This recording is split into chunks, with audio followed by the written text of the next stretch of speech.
The dust of 3 centuries had a smell of its own inside the vampire capital. Old wax, cold stone, and something underneath it that no perfume in the market could quite cover. Grief, most people called it, though few said the word aloud. Every child in the kingdom learned the warning before they learned their letters. Never become Lucien's bride. In the market square that morning, the talk was already circling its favorite subject, the way vultures circle a carcass they know will still be there tomorrow. Merchants leaned over crates of black plums. Nobles paused mid-stride with their silk sleeves trailing in the dust. The subject never changed. Only the numbers did. For 327 years, no woman crowned queen of the vampire throne had lived to see an 8th sunrise. The kingdom had stopped calling it misfortune generations ago. Now they simply called it the pattern, the way you'd name a season or a tide. A carriage had returned from the palace road that same morning, empty. Nobody in the square even slowed their haggling. 3 days, a wine merchant said, sliding a coin across his stall counter like it was the easiest bet he'd place all week. 5 if she's stubborn, his neighbor offered, not looking up from his ledger. Nobody wagered past 7. Nobody ever had. 7 was the wall every bride eventually walked into, and no one in 3 centuries had found a door. Near the edge of the square, an old man in gray robes listened without laughing. Lord Alaric Voss never laughed at the wagering, hadn't in 40 years, not since he'd first opened the sealed archive beneath the royal library and realized the pattern wasn't superstition dressed up as history. It was the other way around. He was the only person in the market who suspected the truth was worse than the rumor and lonelier than the legend. That morning, a courier found him first before the news had even reached the palace gates. A new bride had been chosen. Her name was Elena Ashford. She wasn't a noblewoman. She wasn't chosen for a dowry or a bloodline, old enough to matter to anyone but genealogists. She was a healer, 21 years old, known in her village less for her face than for her hands. For the 3 nights she'd once stayed awake beside a boy with a fever no one thought would break, until it did. When the royal summons arrived at her clinic door, she didn't ask the question every bride before her had asked, the one that had haunted 300 years of frightened girls climbing into palace carriages. Will I survive? She asked a different one, and it was the difference that would matter. Why has no one else? She packed no wedding gowns, no jewelry worth a kingdom's ransom. Her trunk held dried herbs tied in muslin, a leather satchel of surgical instruments, 3 journals filled with her own cramped handwriting, and a small clay jar of salve she'd made with her own hands the week before. Her mother wept at the doorway and begged her to run instead. Elena only tightened the strap of her satchel and stepped up into the carriage, waiting outside. The road climbed for 2 days, the country growing stranger the higher it rose, farmland giving way to black stone, ordinary villages giving way to shuttered windows, and villagers who made old warding signs with their fingers as her carriage rattled past as if she were already a ghost. They didn't want lingering. The palace came into view before she expected it, its spires rising through morning mist like something built out of mourning rather than stone. Beautiful in the way a gravestone can be beautiful, if you don't ask what it's covering. Lucian received her himself at the gate. He was not what 3 centuries of rumor had promised. No bared teeth, no cruelty carved into his face, only a quiet, threadbare formality. A king performing a ritual he had clearly repeated too many times to still believe in it. When his hand touched hers in greeting, it withdrew a breath sooner than courtesy required, as though contact itself cost him something he could no longer afford to spend. Elena noticed immediately, not danger, exhaustion, the particular kind that settles into a person's shoulders after they've carried the same weight for so long they've forgotten what it feels like to set it down. Behind them, a servant murmured to another, so quietly the words nearly dissolved into the wind, moving through the courtyard. Day 1. The great doors closed behind her with a sound like a held breath finally released, and somewhere beneath the palace's marble floors, in a place no map of the kingdom marked, behind a door no servant spoke of. An old curse that had outlived 3 centuries of queens stirred and tasted something it hadn't encountered in all that time. A girl who hadn't come to be saved. A girl who'd come to ask why. She was shown to her chambers in silence, a maid with tired eyes and a guarded mouth leading her through corridors lined with portraits that had all she noticed been turned to face the wall. Elena said nothing about it. She only filed it away, the same careful way she filed away a patient's first symptom before the rest of the illness made itself known. That night, lying in a bed too grand for the person occupying it, Elena listened to the palace breathe around her, old stone settling wind finding gaps in old windows and somewhere far beneath her, faint enough that she might have imagined it, the sound of someone crying alone. She did not imagine it. She lay still in the dark and began, without meaning to, her first diagnosis. Something in this palace is dying slowly, and everyone has mistaken it for a monster. Outside her door, the count had already begun. Day 1 had ended. 6 remained. Morning came to the palace the way morning came to a sick room, quietly, and without much hope attached to it. Elena woke before the servants knocked, already dressed, already thinking. She had spent one night here and learned more from the silence than she had from anything anyone had told her outright. That silence, she decided, was worth studying the same way she studied a patient's breathing before she asked a single question. She began with the corridors.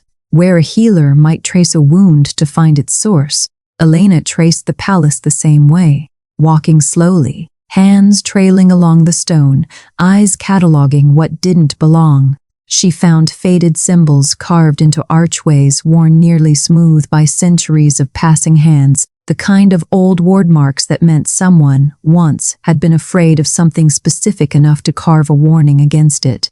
She found a hairline crack running along the base of the throne room floor, half hidden beneath a rug that looked recently placed there, as if to hide a wound rather than heal it. She found servants who moved like people carrying more than trays and linens, shoulders bent from exhaustion that sleep didn't seem to touch.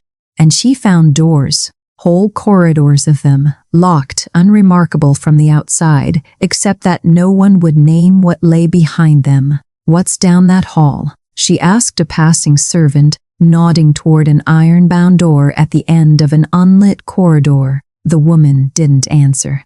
She only lowered her eyes and quickened her pace, the way people quicken their pace past a graveyard at dusk. Elena noted that too, filed it beside the cracks and the symbols and the missing portraits, because she'd noticed that as well. Frames on the walls, empty, dust outlined where paintings had clearly hung until recently, then vanished, leaving only pale rectangles like scars where the stone hadn't faded. A palace doesn't grieve like this over nothing, she thought. It was mid-morning when Mira found her. The young maid appeared without announcement, carrying a tray she didn't seem to actually intend to deliver anywhere. She was younger than Elena expected, quick-eyed with the careful posture of someone who had learned early to make herself small in rooms where she wasn't wanted. "You're not eating?" Mira said by way of introduction. "I'm working," Elena said. Mira's mouth twitched, almost a smile. That's not what the last one did. What did she do? Cried. Mostly. Mira set the tray down on a side table without being asked and lingered a moment longer than a servant should have. "You're different." "Different how?" Mira glanced once down the corridor as if checking who might be listening, then leaned in slightly. "You're looking at the wrong things the right way." She straightened before Elena could ask what that meant. "Keep looking, my lady. Nothing here is what people believe." Then she was gone, leaving Elena with a tray of untouched food and a sentence that felt less like comfort and more like a diagnosis waiting to be confirmed. Captain Darius Kane watched her from the moment she arrived. He didn't bother concealing it. A soldier's eyes were meant to be seen. He'd always believed. A warning, not a secret. He'd guarded Lucian since before either of them had grown into their titles, and in all that time he'd learned exactly one truth worth trusting. Kings who felt too much made mistakes that soldiers had to bleed for. Elena Ashford felt things. He could see it in the way she'd looked at Lucien at the gate. Not fear, which he expected, but something closer to concern, which he trusted even less. She's already asking questions, he told Lucien that evening before dinner. About the corridors, the portraits. Let her ask, Lucien said, without looking up from the correspondence in front of him. She'll find answers you don't want found. Lucien's pen stopped moving for exactly one breath. Then, perhaps, it's time someone did. Darius said nothing further, but he watched Elena through dinner from his post near the door, the way a man watches whether he doesn't trust to stay calm. Dinner itself was quieter than Elena expected, and stranger. No grand hall, no ceremony, only a modest table, 2 chairs, and a king who ate like a man performing a habit rather than enjoying a meal. You've been exploring, Lucien said. Not a question. I like to understand where I'm standing, Elena said. Call it professional habit, and what have you found? Cracks, silence, a great many things nobody wants to explain. She watched him carefully. Is that normal? For a palace this old? This palace has always kept its own counsel. He said it lightly, but something in his jaw tightened. They spoke instead of safer things. The healing traditions of her village compared to the physicians of the capital. The governance of a kingdom that had ruled itself through fear for longer than either of them had been alive. The strange mathematics of mortality when one side of the table would outlive the other by centuries. Do you fear dying? She asked, mid-conversation. The question arriving before she'd fully decided to ask it. Lucien considered this longer than the question seemed to warrant. I fear it less than I fear what happens to the people who don't. Elena said nothing, but she understood, for the first time, that whatever grief lived in this palace, it wasn't only the ghosts who carried it. There was no romance in the conversation, only the slow, careful architecture of 2 people deciding, without saying so, that the other was worth listening to. That night, long after the candles had burned low and the corridors had gone silent, Elena lay awake and heard it again. Somewhere beneath the palace, faint as a held breath, someone was crying. She sat up in the dark, and this time, she didn't simply listen. She reached for her shawl. The corridor beyond her chamber door was darker than she remembered it. The torches burned low for the night, throwing more shadow than light. Elena moved through it barefoot, her shawl wrapped tight, following a sound so faint she had to stop breathing to be certain it was still there. It led her down, past the servants' quarters, past a stairwell she hadn't noticed on her earlier explorations, tucked behind a tapestry that looked, on closer inspection, as though it had been hung there deliberately to hide what lay behind it. The stone steps beneath her feet were older than the palace above them, worn smooth in the center by feet that had walked this same path more times than she could guess. The crying grew clearer as she descended. Not loud, never loud, just steady and unbearably tired, like grief that had long since stopped expecting comfort and only continued out of habit. At the bottom of the stairs, she found a door standing open. Elena stopped in the threshold and for a moment forgot entirely why she'd come. The chamber beyond was vast, an underground cathedral carved from the same black stone as the palace above, but softened by hundreds of candles burning in uneven rows, their light gathering in the high, vaulted ceiling like captured stars. The air smelled of wax and old flowers, and something underneath that. Something that might have been sorrow if sorrow had a scent. Portraits lined every wall, dozens of them, women in gowns from 100 different decades, their painted eyes watching the room with a stillness that felt less like art and more like waiting. And in the center of it all, kneeling before the nearest portrait with his crown absent and his shoulders bowed in a way Elena had never seen from him, was Lucien. She should have left. She knew that even as her feet refused to move. I remember, he was saying, so quietly she had to strain to hear it. I remember it was your birthday, the week after. You would have been 23. He reached up, brushed dust from the frame with a care that looked almost reverent. "You loved white roses. You told me once they were the only flower that didn't pretend to be anything other than what they were." He moved to the next portrait without rising, only shifting his weight, his robes pooling dark against the stone floor. "You wanted to see the coast," he said to this one. "You told me on your third night here you'd never seen open water. I promised I would take you once the season turned." His voice caught, barely. "I never did." Elena's chest tightened. She counted the portraits without meaning to, far more than she had imagined. Each one a woman with a name, a birthday, a favorite flower, a small unfinished dream that had died along with her. Lucian moved down the row like a man performing a ritual he had performed so many times. The sorrow had worn smooth edges into it, the way water wears stone. He remembered their final words. He recited them like scripture, like confession, like penance he had sentenced himself to serve for 3 centuries with no possibility of parole. "I am sorry," he told each one in turn. "I am sorry I could not save you. I am sorry it was your name added to this room and not the end of it." Elena had seen grief before. She had sat beside deathbeds, held the hands of mothers who had buried children, watched men weep over wives taken by fever or blood loss or simple, unfair time.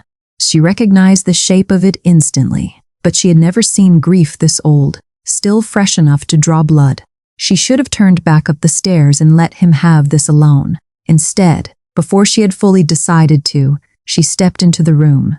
The candlelight caught the sound of her footstep, and Lucien turned sharply, rising in the same motion, his face already arranging itself into the mask he wore for the rest of the world, cold, composed, unreachable. "You shouldn't be here," he said, and for the first time since she'd arrived, there was something raw beneath the words, something closer to fear than command. "I heard you," Elena said simply. "Then you understand why you should leave." "I understand," she said, stepping closer instead of retreating.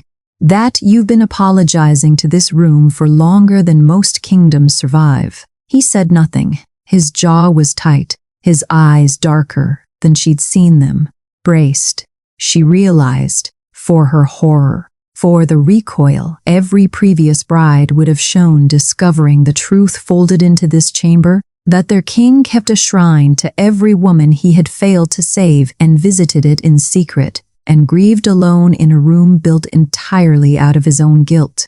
She didn't recoil. She looked past him instead at the portraits lining the walls, silent witnesses to 300 years of one man's private penance, and then back at him. At the exhaustion carved so deeply into his face, it had become a permanent feature rather than a passing expression. "Lucien," she said quietly, "who remembers you when you grieve?" The question landed like something physical. She watched it move through him, through the careful composure, the centuries of practiced control, the mask he had worn so long he'd likely forgotten it was a mask at all. His mouth opened. No answer came. And then for the first time in 327 years, Lucian, king of the vampire throne, the man the kingdom called cursed, the man who had knelt in this chamber alone more nights than he could count, broke, not loudly, not violently, just a slow collapse of everything he had spent centuries holding upright, his knees finding the stone floor again, his hands pressed to his face, his shoulders shaking with a grief too old and too deep to have a proper sound. Elena did not speak again. She simply knelt beside him in the candlelight among 3 centuries of silent portraits and let him break in the presence of someone, for once, who wasn't afraid of what she found. Neither of them spoke of it the next morning. Elena woke feeling as though the previous night had reshaped something inside her, quietly, without her permission. She dressed and went looking for Mira instead of waiting to be found, and discovered her in the small linen room off the kitchens, folding sheets with the same careful economy she brought to everything. "You followed the sound," Mira said without looking up. "It wasn't a question. You knew I would. I hoped you would." Mira set the linens aside and finally met her eyes. "You saw the chamber. I saw a king apologizing to dead women for things he didn't do. Elena kept her voice level, though the memory sat heavy in her chest. I want to know the rest of it, all of it, not fragments. Mira was quiet for a long moment, glancing once toward the doorway before she spoke again. Her voice dropped low. Lucian never killed a single bride, she said. Not one in 300 years. I need you to understand that before anything else. Then, what killed them? The throne did. Mira's hands twisted the corner of a sheet, unconsciously. There's a curse bound into the crown. Older than anyone living remembers its beginning. It doesn't take a bride by force. It offers her a choice once the seventh night arrives, and every one of them, every single one, chose to give herself to it rather than let it spread. Elena felt something cold settle low in her stomach. Spread? To what? The kingdom. Humans and vampires both. Each queen who died believed she was containing something far worse than her own death. Mira's eyes were wet now, though her voice stayed steady. Lucian tried to save every one of them, every remedy, every physician, every old ritual anyone could find. He failed every time, and every time he added another portrait to that room and blamed no one for it but himself. 300 years, Elena said quietly, and no one ever asked whether the curse could simply be wrong. Lord Alaric would tell you fate doesn't answer to being wrong. Then Lord Alaric, Elena said, already rising, is the next person I need to speak with. She found the old advisor in the royal archive, surrounded by manuscripts stacked in towers that looked more permanent than the shelves meant to hold them. He didn't look surprised to see her. You've been asking questions, he said, not unkindly. I've been asking questions no one answers, Elena corrected. Mira answered some of them. Alaric's mouth thinned. Then you know the shape of the tragedy. What you don't know is that it cannot be undone. I have spent 40 years in these records, my lady. The curse is older than the kingdom's written history. It is fate, bound into blood and stone. Fate is not a disease you cure with clever hands. Everything that repeats a pattern, Elena said, can be studied, fate or otherwise. You sound very certain for someone who arrived a week ago. I sound, she said, like a healer who has watched patterns before. Illness looks like fate too, my lord, until someone finally asks the right question of it. Alaric said nothing to that, though something behind his eyes shifted. Not agreement, but the reluctant attention of a man who had not been challenged in longer than he liked to admit. Elena spent the following days buried in the archive, and Alaric, despite himself, allowed it. She read journals kept by queens who had died before finishing them, their final entries growing shorter and more resigned as the seventh night approached. She read medical records. Actual medical records kept by long-dead physicians who had documented symptoms with the same clinical precision she would have used herself. Weakening pulse, cold extremities, a fever that rose and broke in identical patterns. Queen after queen, century after century. She read fragments of old spellwork, half-translated, references to the curse feeding and hungering and growing strongest in solitude. Words that, to Alaric, read as poetic flourish.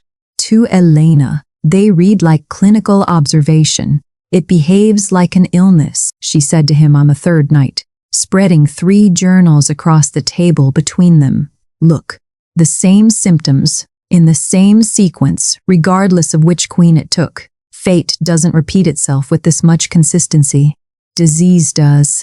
Coincidence, Alaric said, though with less conviction than before. Every bride who died, Elena pressed, died alone, isolated in her final hours, believing she was protecting everyone else by keeping her distance.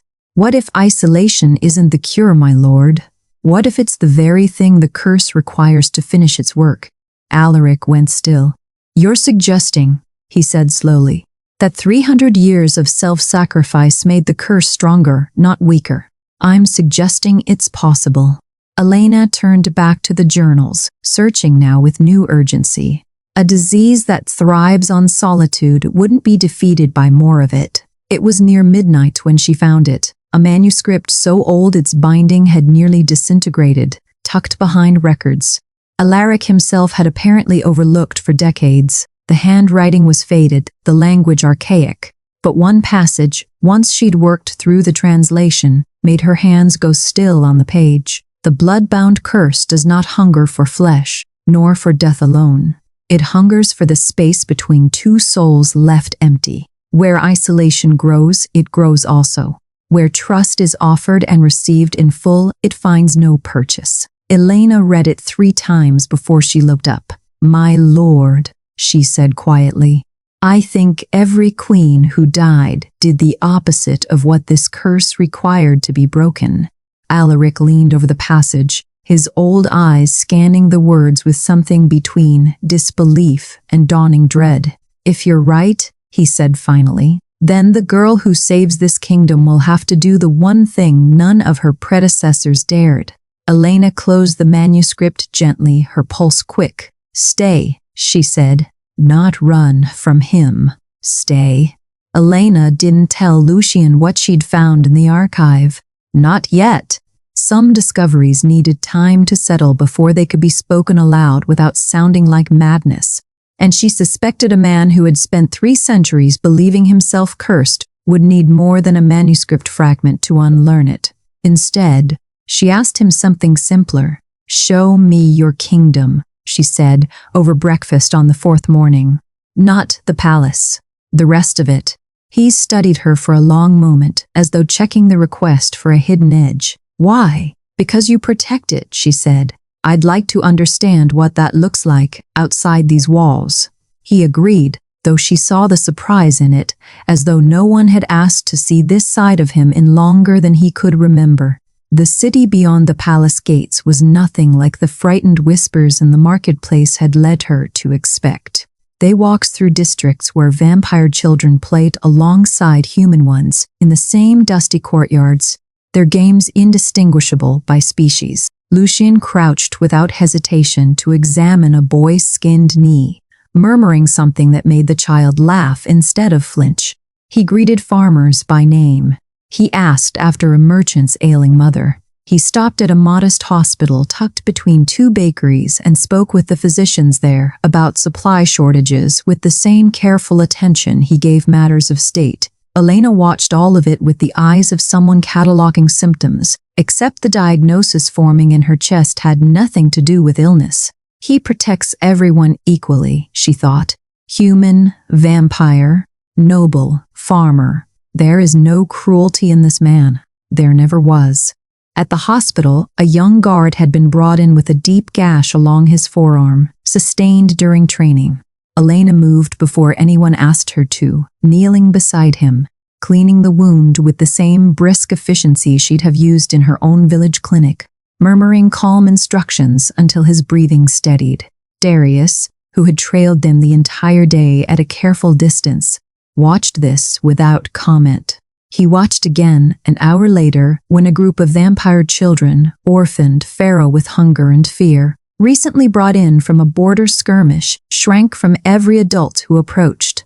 Elena knelt to their eye level instead of standing over them and spoke to them the way she might speak to any frightened child, human or otherwise, until one small girl finally reached out and touched her sleeve. Darius said nothing that day. But something in the set of his jaw had loosened by evening, the constant suspicion in his eyes replaced by something closer to reluctant reassessment. "She treats them the same," he said quietly to Lucien that night as they walked the palace corridors alone.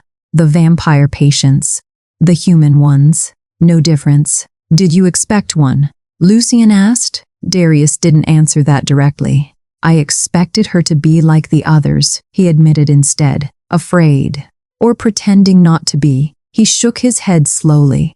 "She isn't pretending anything." The days that followed took on a rhythm neither of them named, though both of them noticed it. They shared tea in the library some evenings, Lucien reading beside her in a silence that had stopped feeling like distance and started feeling like company. He showed her a small courtyard garden hidden behind the east wing, roses grown wild from decades of untended neglect. and she suggested, half-joking, that someone ought to prune them before they strangled themselves. "Would you?" he asked. "I'm a healer, not a gardener. Are the two so different?" She laughed, actually laughed, for what felt like the first time since arriving. And something in his expression shifted at the sound of it, softened in a way she hadn't seen before, not even in the memorial chamber. He began smiling, small things easy to miss if she hadn't been watching for them. A faint curve at the corner of his mouth when she made a dry observation about palace etiquette, a genuine warmth in his eyes when she asked about the kingdom's history and actually listened to the answer instead of merely enduring it. They walked the palace gardens most evenings now, saying little, the silence between them no longer strained but comfortable. The kind that only grows between two people who have stopped needing to fill every space with words. Darius noticed that too, though he said nothing about it to anyone but himself. It was Mira who first said the number aloud. "Day 5, she murmured, setting down a tray in Elena's chamber with hands that weren't quite steady. Elena looked up from the manuscript she'd been rereading for the dozenth time. "I know. You don't understand," Mira said. "Day 5 is when it starts to show. The weakening, the cold. Every queen who came before you." She stopped herself, pressing her lips together. "Every queen who came before me kept it a secret," Elena finished quietly. "Isolated herself. I don't intend to do the same." Mira didn't look reassured. By afternoon, the change in the palace was impossible to ignore. Servants moved faster, spoke less, would not meet Elena's eyes in the corridors. Lord Alaric appeared outside her chambers twice, opened his mouth as though to say something and left both times without a word. Even Darius's careful watchfulness sharpened into something closer to dread. Lucian found her in the garden as the sun began to set, his expression carefully composed, though she had learned by now to read what lay beneath it. "You feel it," he said. Not a question. Elena considered the question honestly before answering. A faint chill beneath her skin that hadn't been there that morning. A heaviness settling somewhere behind her ribs. "I feel something," she admitted. Small, new. Lucian's jaw tightened. 3 centuries of grief rising behind his eyes. "Then it's beginning," he said quietly. Neither of them moved from the garden for a long time after that, the roses closing around them in the dimming light, both of them aware without needing to say it, that the coming nights would ask more of them than any before. By the 6th morning, the palace no longer bothered to hide its fear. Elena woke to a chill that had nothing to do with the season, a coldness that seemed to rise from the stone itself rather than the air. When she pressed her palm against the wall of her chamber, she felt it there too. A faint, wrong pulse beneath the surface, like something vast and old turning slowly in its sleep. She dressed quickly and found the corridors already different. Torches burned lower than they should have, their flames guttering without any draft to explain it. The old ward symbols she'd noticed her first week faded nearly to nothing then, now pulsed with a dim, reluctant light, as though something long dormant had begun, finally to stir. Mira met her outside the dining hall, her face pale, her hands full of black cloth. "What is that?" Elena asked, though she already suspected the answer. Mira's throat worked before she managed to speak. "Mourning clothes," she said. "It's tradition. We prepare them by the 6th day." She hesitated, then added, quieter, "I hoped I wouldn't have to bring yours out." "You don't," Elena said. "Not yet. Perhaps not at all." Mira didn't answer that. She only set the cloth aside, unable to meet Elena's eyes, and hurried off toward the kitchens where the low murmur of frightened servants had already begun. Lord Alaric found her not long after, his expression grim in a way that made him look older than she'd yet seen him. "I've ordered the memorial candles," he said without preamble. "It's customary before the 7th dawn. You still believe it will end the way it always has." "I believe in patterns 300 years deep, my lady. I would be a poor historian if I abandoned them for a manuscript fragment and a healer's optimism."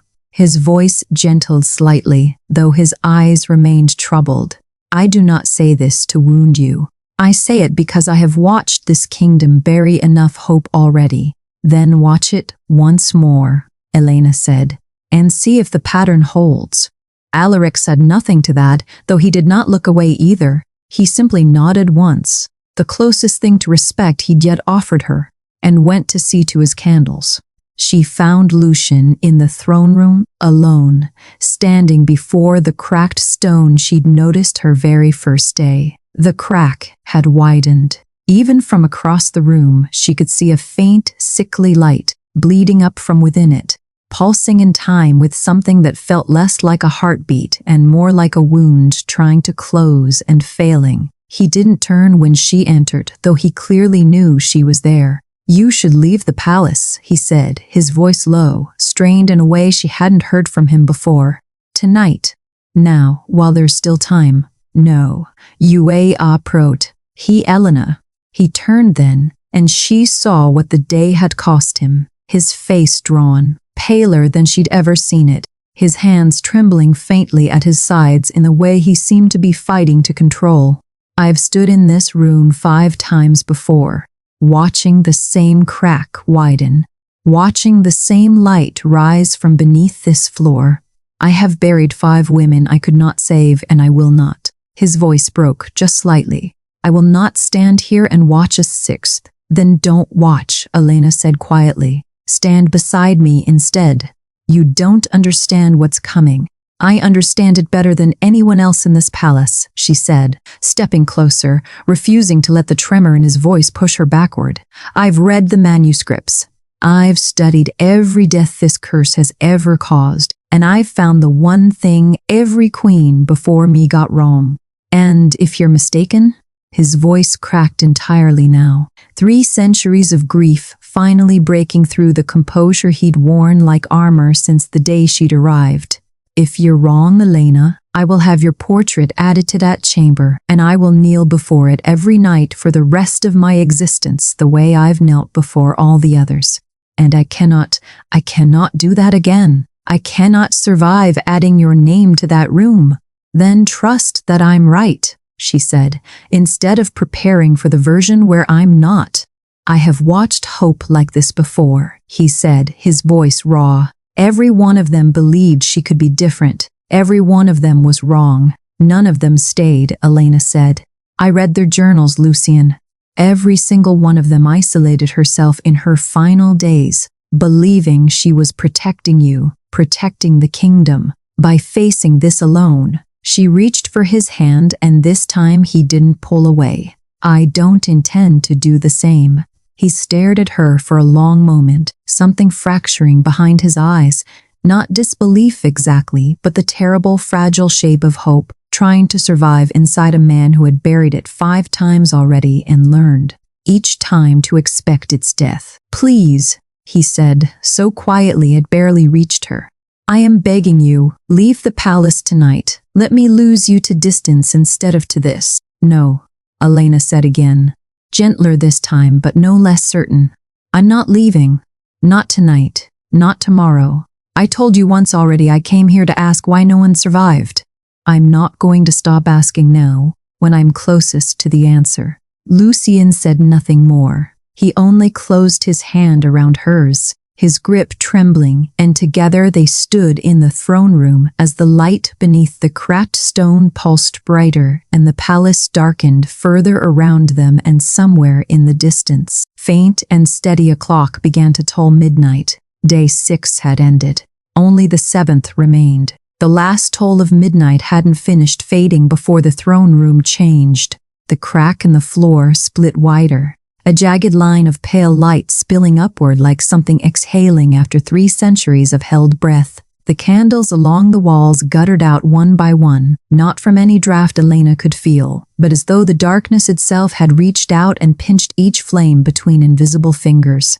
Lucian's hand tightened around hers, and then, suddenly, wasn't there at all. He staggered back from her, a low sound tearing out of him that wasn't quite pain and wasn't quite a word. Dark tendrils of something ancient and formless rose from the crack in the stone, curling around his legs, his arms, climbing toward his throat like smoke given intention. "Elena!" His voice was barely his own now, strained through gritted teeth. "Get back." She didn't. Across the room, she saw Darius appear in the doorway, sword already drawn, his face pale with an old soldier's dread. Behind him, Alaric's silhouette froze at the threshold, and somewhere further still she heard Mira's voice cry out her name. None of them moved fast enough to reach her before she made her choice. Elena walked forward. The darkness curled toward her as she crossed the room, testing the air around her like something sniffing for fear. She felt it. Cold, ancient, hungry, in a way that had nothing to do with hunger for blood or flesh. It wanted something else. It wanted the space between them.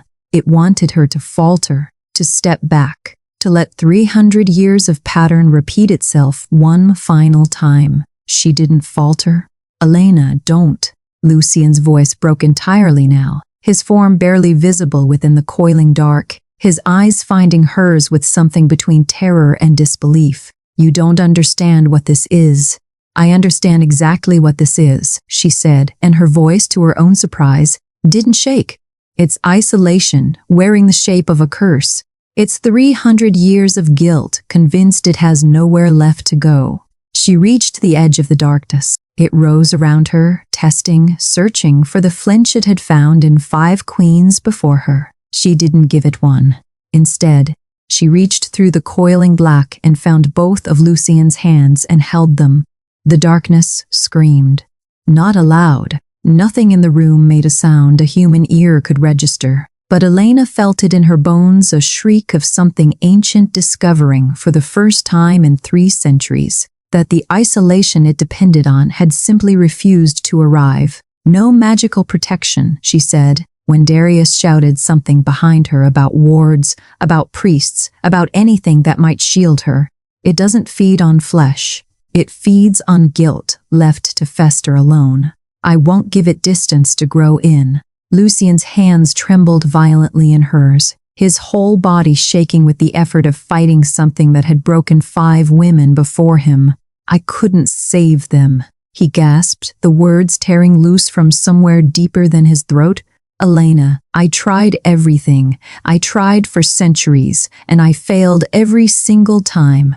"You didn't fail them," Elena said, gripping his hands tighter as the darkness writhed around them both, searching for a crack, finding none. "You loved them. You grieved them. You knelt before their portraits for 300 years, and never once stopped trying. That isn't failure, Lucian. That's the opposite of what this thing needs to survive. I let them die alone. They chose to be alone," Elena said, fierce now, her voice cutting through the shrieking dark. "They believed isolation would save you. It never did. It only fed this. But I am not choosing that. I am choosing you." Something in Lucian's face broke completely. 3 centuries of carried guilt finally cracking open at its foundation. "I forgive you," Elena said, quieter now, though somehow the words carried through the roaring darkness with more force than anything shouted. "Not because you need my forgiveness, because you never did anything that required it." The darkness convulsed. Lucian's breath caught, a sound tearing out of him that was half sob, half something like relief too enormous to survive in a single body. "I have never," he said, the words coming raw and unguarded, "allowed anyone to stand this close. Not since Clara, not since the first queen. I built that chamber below the palace because I believed grief was mine alone to carry. I believed I deserved to carry it alone." "You don't," Elena said. "Not anymore." The coiling darkness around them shuddered, thinned, began, impossibly, to fray at its edges like smoke losing its shape in open wind. The pulsing light beneath the cracked stone dimmed, not extinguished, but weakening, as though whatever ancient thing lived there had finally exhausted the isolation it required to sustain itself. Lucian's hands steadied in hers, slowly, then entirely. He looked at her in the half-light, his composure gone, completely nothing left on his face but raw, disbelieving hope. the expression of a man discovering after 300 years that he had never once truly let anyone stand beside him until now. "Elena," he whispered, and it wasn't a warning this time. It was simply her name, spoken like something he intended to keep saying. Behind them, Darius lowered his sword slowly, his expression unreadable. Alaric stood frozen in the doorway, his old eyes wide with something between disbelief and the beginning of hope he hadn't dared to feel in decades. Outside the tall windows of the throne room, the black sky over the vampire capital had begun, almost imperceptibly, to lighten. The seventh sunrise was coming. Neither of them slept. They sat together in the throne room until the last of the darkness had fully unraveled from the crack in the stone, until the pale light beneath it dimmed to something almost gentle, almost peaceful, like a wound finally closing over instead of festering open. Lucian didn't let go of her hands once, not even when Darius approached carefully to ask if the king required anything. Only this, Lucian had said, and hadn't elaborated further. By the time the sky outside had gone from black to the deep, bruised blue that comes before true dawn, Elena had insisted on returning to her own chamber, not out of any renewed fear but because she understood, better than anyone in the palace, that whatever had happened in that throne room deserved to be witnessed properly in the morning light by everyone who had spent 3 centuries afraid of this exact hour. "Let them see it happen the way tradition expects," she'd told Lucian. Let there be no doubt. He hadn't wanted to leave her side. In the end, he compromised by remaining just outside her door, close enough to hear if anything changed. Nothing did. By sunrise, the corridor outside Elena's chamber had filled with more people than she would have guessed the palace's private wing could hold. Mira stood closest to the door, her hands twisted together so tightly her knuckles had gone pale, her eyes red-rimmed from a night that had clearly held very little sleep. Lord Alaric stood a few paces back, upright and composed in the way of a man determined not to show what he felt until he had proof one way or another. Darius stood near the wall, arms crossed, his expression unreadable though his eyes never once left the door. Word had already begun to spread beyond the palace walls. Servants who had woken to prepare morning clothes instead found themselves gathering at windows, watching the sky lighten fully into morning, waiting for the toll of a bell that would mean, once again, a queen had been lost. The bell did not ring for morning. It rang instead, because someone, no one would later be entirely certain who, had simply begun ringing it in celebration, unable to wait any longer for confirmation. Some old hope in the capital finally deciding it had waited 3 centuries and would not wait one moment past what was necessary. Inside the corridor, the silence stretched unbearably. Then the door opened. Elena stepped out into the morning light, her hair loose around her shoulders, her face tired but entirely, unmistakably alive. No fever, no weakness, no sign at all of the illness that had claimed 5 queens before her at this exact hour, on this exact day. For a moment, no one in the corridor moved. It was as though 300 years of expectation had trained every person present to distrust the sight in front of them, to wait for the collapse that always came next. It didn't come. Mira broke first, a sob tearing loose from her before she could stop it, both hands flying to her mouth. "She's alive," she gasped, the words barely coherent through her tears. My lady, you're alive." Lord Alaric said nothing at all. He simply stood, one hand pressed briefly to his chest, his composure finally entirely abandoning him, his eyes filling with something he hadn't allowed himself to feel in 40 years of studying a pattern he believed unbreakable. Darius moved before anyone else did. He crossed the corridor in 3 strides and knelt before her, his sword arm crossed over his chest, in the formal gesture reserved for royalty he genuinely believed had earned it.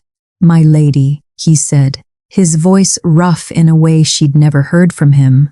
"I misjudged you. I believed your presence here would weaken him." He looked up, something like shame and awe mingled in his expression.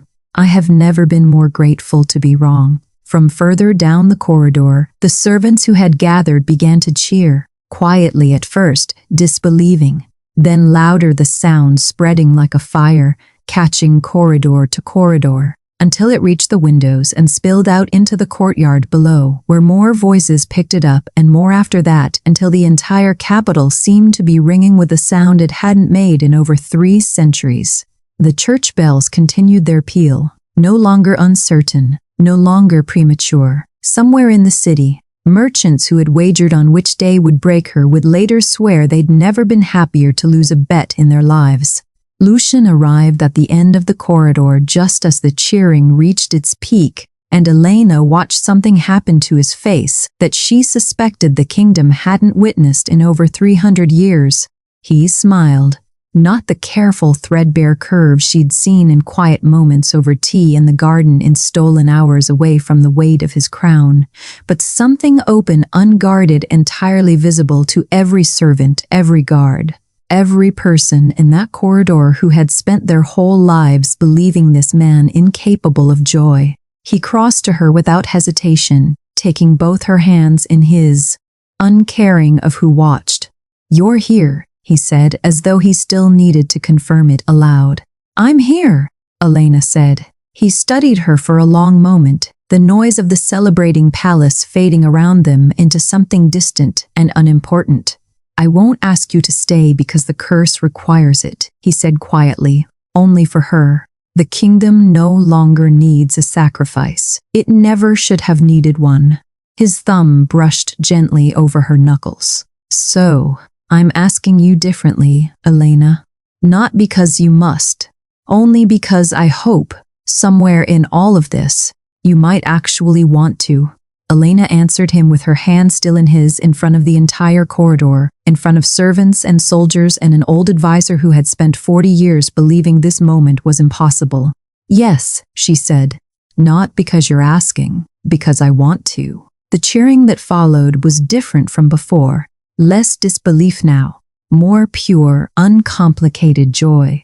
The sound of a kingdom finally allowed to celebrate without bracing for what usually came after. That evening, in the throne room where the darkness had broken only hours before, Lucian did something no one in the room had ever seen him do. He reached up, both hands steady now, and removed the crown from his head. A quiet fell over the small gathering. Darius, Alaric, Mira, a handful of the palace's oldest servants who had lived through enough failed queens to understand the weight of what they were witnessing. "This crown has asked for a sacrifice for 300 years, Lucian said, turning it slowly in his hands. "I will not ask the same of you. I won't place it on your head as though it were a burden you owe this kingdom." He looked up, meeting Elena's eyes across the small distance between them. "I'm not asking if you'll save me. That's already done, and it was never fair of me to need it. I'm not asking if you'll rule beside me either, though I hope you will someday if it's a life you'd choose." He set the crown gently on the small table beside the throne and closed the distance between them instead, taking both her hands the way he had in the corridor. "I'm only asking," he said quietly, "will you stay? Will you build something beside me? Not because history demands it, but because it's a future you actually want."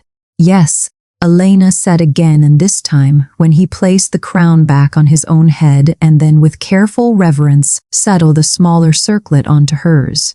It felt less like a burden passed down through centuries and more like a choice freely made. The kingdom changed slowly, the way most true things do. Elena's first act as queen was not a coronation ceremony or a royal decree, but a hospital. Modest at first, built in the same district where she'd knelt to bandage a young guard's arm, staffed with physicians who treated humans and vampires with the same careful attention, using knowledge from both traditions instead of favoring either. Within a year, 3 more had opened across the capital. Lord Alaric spent his remaining years exactly as he'd once promised, buried once more in the archives, not studying a curse this time, but rewriting the kingdom's history so that future generations would understand what had actually happened in that palace across 3 centuries. Not a monster and his victims. a grieving man and the women who had loved him enough to sacrifice themselves for a solution no one had thought to question, until one hadn't. Darius became, in time, Elena's fiercest protector, not out of duty alone anymore, but out of something closer to genuine loyalty, earned rather than assumed. He no longer watched her with suspicion. He watched over her instead, the way he'd once watched only for Lucien. Mira was named Royal Steward within the month, a title she wore with quiet, startled pride. Her first request, once the position was hers, was guardianship of the memorial chamber beneath the palace, not to seal it away as some suggested, but to tend it properly. The candles never again left to gutter out in secret and solitude. On the anniversary of the 7th sunrise, Lucien and Elena descended together into the underground cathedral for the first time since that night. The portraits still lined the walls, dozens of women who had never lived to see this outcome. Elena moved slowly along the row, and for each one she lit a single candle. Not the grieving flame Lucien had kept alone for centuries, but something steadier, something warmer. "Not in mourning," she said quietly, as Lucien knelt beside her, his hand finding hers the way it had that first night. "In gratitude." "They didn't fail," Lucien said, his voice thick but no longer breaking the way it once had. "Every one of them carried this kingdom one day closer to today. Their sacrifice made this possible," Elena agreed. "All of it. The hospitals, the children playing without fear, us." They stayed a long while in the candlelight, and when they finally climbed back up into the palace above, neither of them felt the weight they'd once carried down those stairs. Seasons passed in the palace gardens that had once stood empty and untended, now rang with the laughter of children, vampire and human tumbling together through rose bushes Elena had finally properly pruned. None of them old enough to remember a time when this place had been spoken of only in warnings. Travelers who passed through the capital no longer whispered about the 7th night, or counted days, or placed wagers over a bride's survival. Instead, merchants told a different story now, over spiced wine and card games, of a healer who had arrived expecting to ask a single question and found, instead, a lonely king waiting 300 years to be understood. On the balcony overlooking the cap,